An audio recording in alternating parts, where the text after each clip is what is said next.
Next on Worcester News Tonight, an Easter rush at a local candy mansion will take you inside one of the area's most famed candy stores. Plus, the closing curtain on the greatest show on earth. The circus plays for the final time in Worcester.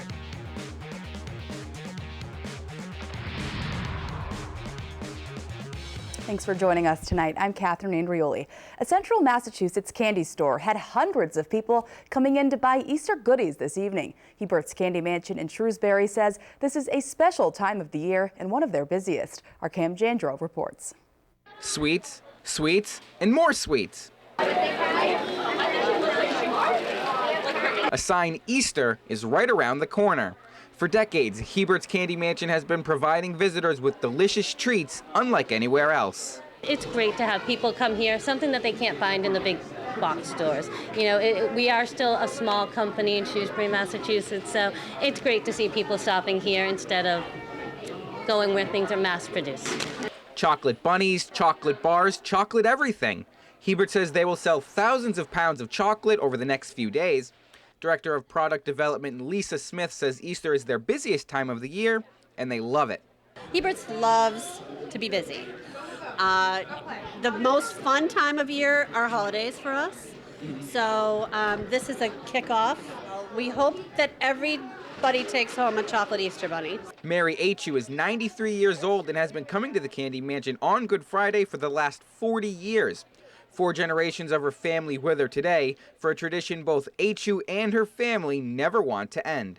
We've been doing this on Good Friday, and it's a marvelous tradition because the kids love it, obviously, and avoids, buying them candy elsewhere. And when asked why she chose Hebert's, because the candy is good. I know, I eat it. Now, although the Candy Mansion won't be open on Easter Sunday, Hebert says they expect more than 10,000 people will have walked over the threshold over the course of the holiday season. Now, for those of you that can't make it to the Candy Mansion in person, don't get sad. They have a website, and you can go online and buy as much of that chocolate as you want. Reporting in Shrewsbury, I'm Cam Jandro, Worcester News Tonight. She's right, the candy is very good there. We had some in the newsroom earlier. Members of the Greek Orthodox Church are celebrating Easter this weekend. It's the first time in 4 years the Orthodox Easter will fall on the same Sunday recognized by the Catholic Church. There are many traditions followed by the Greek Orthodox Church, including the fasting from meat and dairy products for 40 days prior to Easter. St. Spiridon Greek Orthodox Cathedral holds several services leading up to Easter. We spoke to the dean who tells us the reason Easter falls on the same Sunday this year is because they follow the Julian calendar. He says it is a wonderful holiday to spend with family and friends. It is celebrated on the first Sunday following the first moon, following the vernal equinox, the first day of spring, March 20th, 21st, 22nd. 2 times out of 4, we'll have it the week afterwards than the rest of the Christian world. Once out of 4, we'll lose the lunar cycle, so we'll have it 5 weeks afterwards, spending it with family and having the spiritual uplifted experience of being in services just brings it to another level. And it also is Good Friday today, where Christians around the world are making Good Friday services, including right here in Worcester. Dozens were at St. John's Church this afternoon for the Stations of the Cross. The service started inside with a short mass, then continued outside with prayers. A procession with the cross walked from the church through downtown Worcester to the Cathedral of St. Paul. Good Friday is a Christian holiday commemorating the crucifixion of Jesus Christ. Worcester police are asking for your assistance in helping locate a missing man. Patricio Vasquez was last seen around 9:30 this morning in the area of Satcham Ave. Police could be seen searching the area throughout the day, including state police searching by chopper. Police say his family is worried because he may be confused. Concerned he can be forgetful and they think he's confused right now. So they've asked for the public's assistance in locating him. We also have several route cars on the case out looking for him. An email with his picture and description have been sent to all members of the department. Vasquez is 6'2" with brown eyes, black glasses, and a mustache. He also has a tattoo of the word Rita near his thumb. Anyone with information is asked to contact Worcester Police. A happy ending today after a cat goes missing for several days here in Worcester. Dominic the cat went missing from a triple-decker home on West Street near Becker College. The cat's owner says he escaped out a second-story window and ended up in a tree nearby. Boston Animal Rescue ended up having to come save the cat after the owner found it stuck in a tree. It was a little challenging. Luckily, Dominic helped out a little bit. I got up as high as I could go, and we were able to coax him to come in a little bit closer to me, and I was able to grab him. I was so very worried because he's been there since 3 days ago.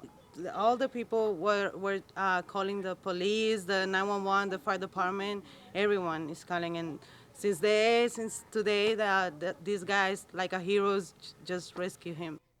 And Dominic is safe and doing well. He is back with his owner.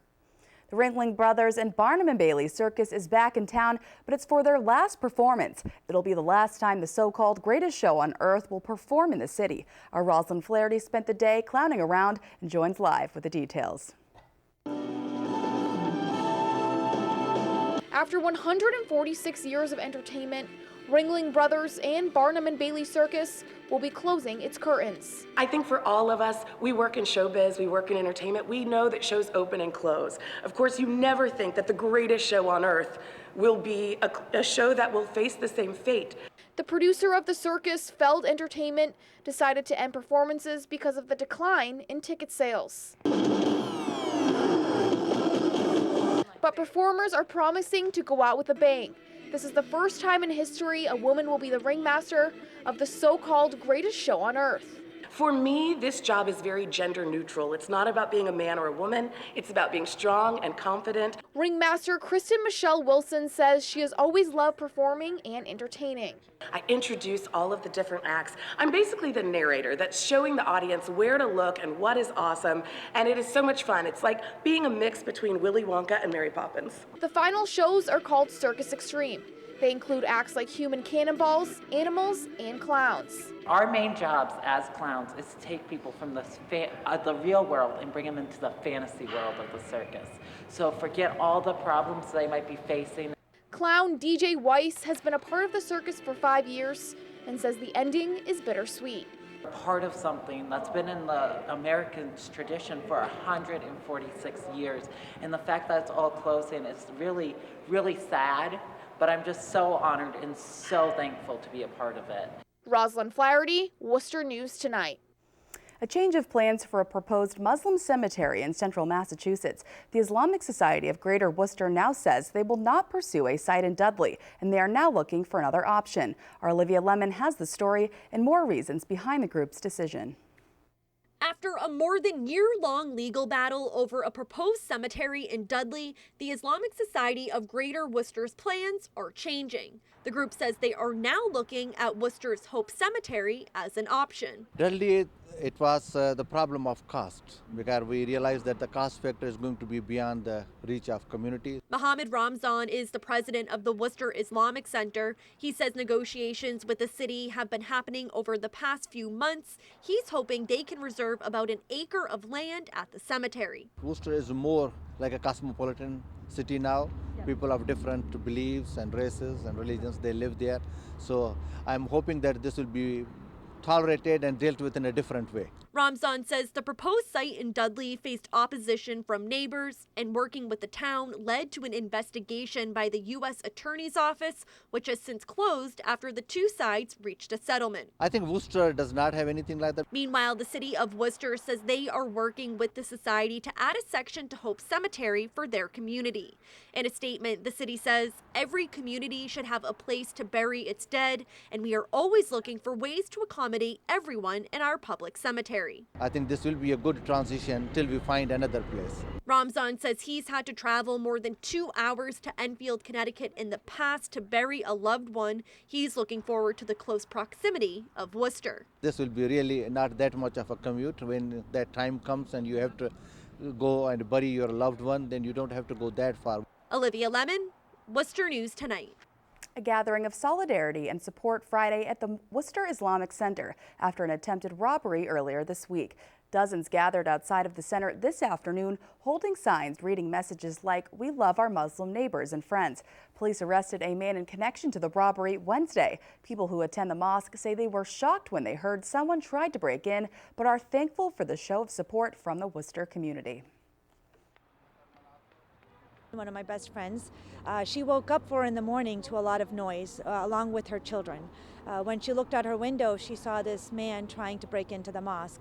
At first, I don't think she realized that it could be true. She wasn't sure what she was seeing. Because today is our day for prayer and our congregational day, I thought this would be a good time since a lot of people are, as you can see, coming in for prayers at this time. So they get to pass by and see that the community around them here in Worcester supports them. The group showing up for Racial Justice Worcester, along with the Islamic Center, organized today's gathering.